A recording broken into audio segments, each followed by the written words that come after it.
नमस्कार साथियों, स्वागत है आप सभी का यूथ एजुकेशन पर। और आज मैं आपके लिए खुशखबरी लेकर के आया हूँ। नया आने वाला साल आपके लिए भर्तियों का पिटारा आने वाला है। सरकार एक्शन मोड में आ गई है और इसको लेकर के जितने भी हम डिस्कस करने वाले हैं, तो इस वीडियो को आप लास्ट तक ज़रूर देखना।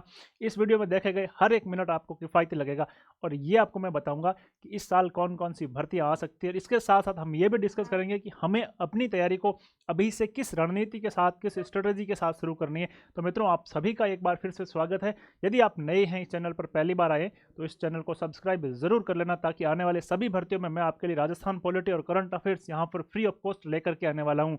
और उन सब की पीडीएफ आपको हमारा टेलीग्राम चैनल यूथ एजुकेशन पर मिल जाएगी, जिसका पिन कमेंट में मैं उस चैनल का लिंक पिन करवा दूंगा, वहां से जाकर के आप ज्वाइन कर लीजिएगा। तो जनता जनार्दन की जय बोल के शुरुआत करते हैं आज के सेशन की। और आप सभी का एक बार फिर से स्वागत है मित्रों। देखिए, अभी हाल ही में जो 3 दिसंबर को सरकार विधानसभा चुनाव की मतगणना हुई और नई सरकार बन गई, इस सब तथ्यों से आप वाकिफ है।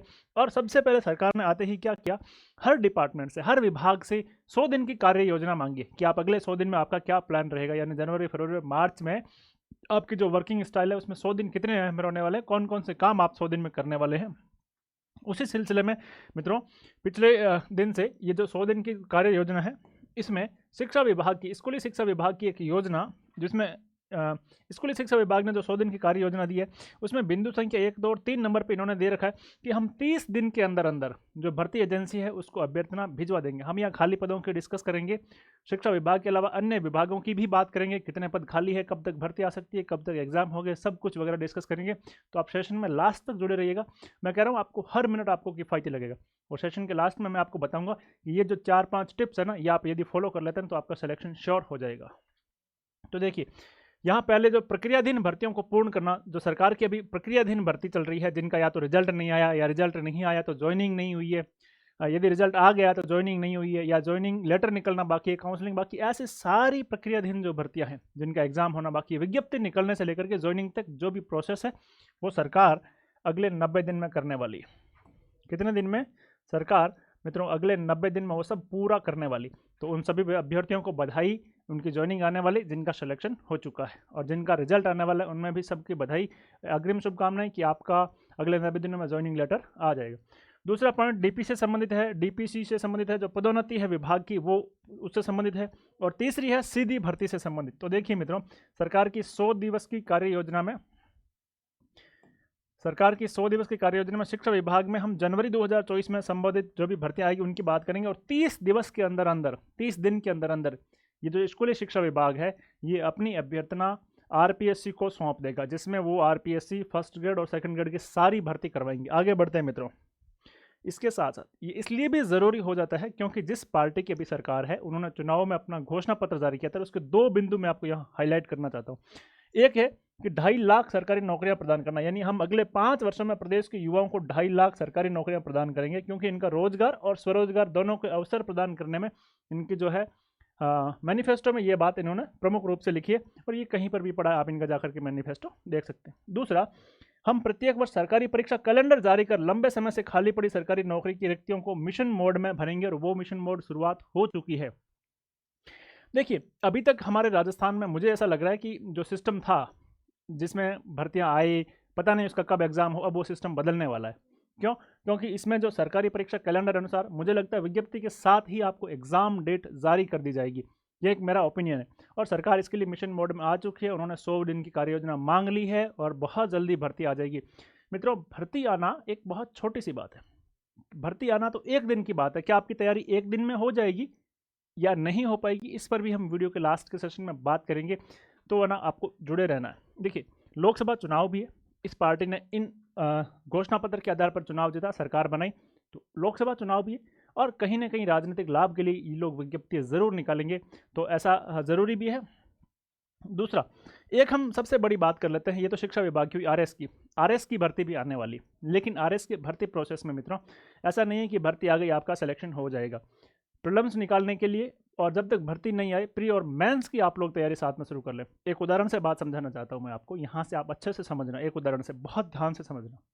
आप अपने दांत साफ करने के लिए डेली 2 मिनट ब्रश करते हैं, डेली 2 मिनट ब्रश करते हैं ना अपने दांत साफ करने के लिए। मैं आपको कहूँ कि 7 दिन का एक साथ ही आप 14 मिनट ब्रश कर लीजिएगा। क्या आपके दांत, वो जो रोज़ 2 मिनट आप ब्रश करते हैं ना, उसके बाद जितने चमकीले होते हैं, क्या 7 दिन का एक साथ 14 मिनट करने पर उतने चमकीले होंगे नहीं ना। तो जो 2 मिनट की कंसिस्टेंसी है ना, वो आपकी तैयारी पर भी लागू होती है। कैसे? आप 2 घंटे 3 घंटे जितना आप तय कर लें उतना रोज पढ़ें, और आप सप्ताह के अंदर यदि 10 से 12 घंटा एक ही दिन पढ़ें तो वो ज़्यादा फ्रूटफुल नहीं है। कंसिस्टेंसी बहुत खतरनाक और बहुत बड़े परिणाम लेकर के आ सकती है। रेगुलरिटी बहुत ज़रूरी है, और यही मांगती है आरएस और एसआई जैसी बड़ी भर्तियों में। भर्ती एक दिन में आ जाएगी, तैयारी एक दिन में नहीं होगी, ये कई सारे लोग कह रहे हैं। मैं फिर से कह रहा हूँ, अभी से अपनी तैयारी शुरू कर देना है। कैसे करना है वो मैं आपके लिए क्या कर सकता हूँ वो हम वीडियो के लास्ट में बात करेंगे, और आपके लिए कौन कौन सी 5 जो चीज़ें हैं वो बेस्ट रहेगी वो भी बहुत बात करेंगे।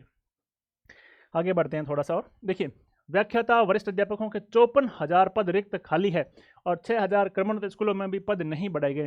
तो नो डाउट भर्ती आने वाली है, खुल करके भर्ती आने वाली, बड़ी भर्ती आने वाली है। और एक आरटीआई के तहत जो सूचना मांगी गई थी उसमें देखिए, व्याख्याता एवं समकक्ष के 4800 ग्रेड पे के मित्रों,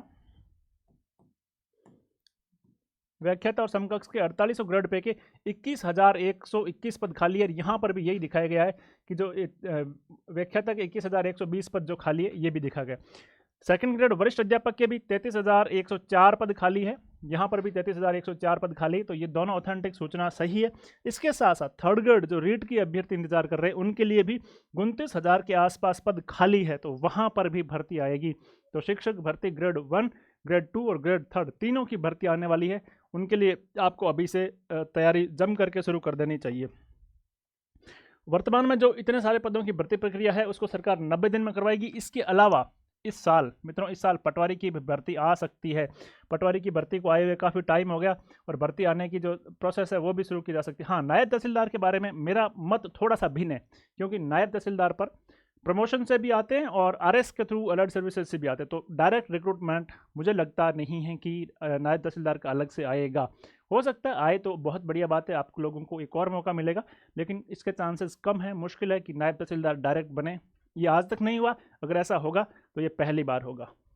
नायब तहसीलदार जो मित्र बनते हैं ना, वो आरएस की भर्ती प्रक्रिया से ही बनते हैं। आरएस में से ही नायब तहसीलदार जो आरटीएस कैडर के पद है वहीं से ही नायब तहसीलदार के पद भरे जाते हैं। बाकी जो पद है वो आरआई से और ओके से प्रमोशन होकर बनते हैं। कांस्टेबल की भी बड़ी भर्ती इस साल आने वाली है। ऐसा इतनी सारी भर्तियाँ आने वाली है, तो सरकार लोकसभा चुनाव के मद्देनजर देखते हुए कई सारी विज्ञप्तियाँ जनवरी में ही जारी कर सकती है।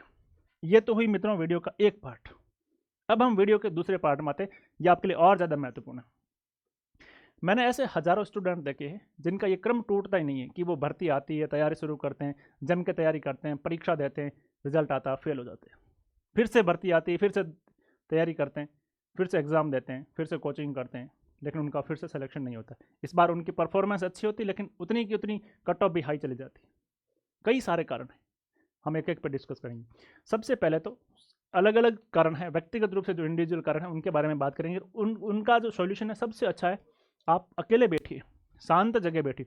देखिए, जितनी भी आपने तैयारी की, ये एक बहुत अच्छा फॉर्मूला है। कहीं से बाहर से आपको मोटिवेशन मिलेगा ना, वो मोटिवेशन आहिस्ता ही है। मैं आके भर के आपको दे दूँ, ये पढ़ो वो पढ़ो, आपका सिलेक्शन हो जाएगा, ऐसे पढ़ो ऐसे पढ़ो, नहीं।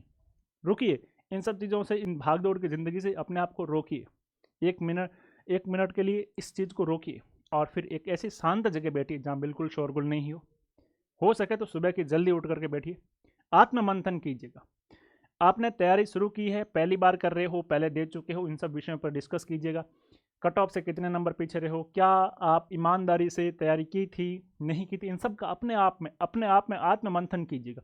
कोई भी यूट्यूब चैनल, कोई भी किताब, कोई भी कोचिंग, कोई भी गाइड आपका सिलेक्शन नहीं करवा सकती। मित्रों, मैं फिर से कह रहा हूँ, सबसे ज़्यादा कीमती है वो आपका आत्ममंथन है।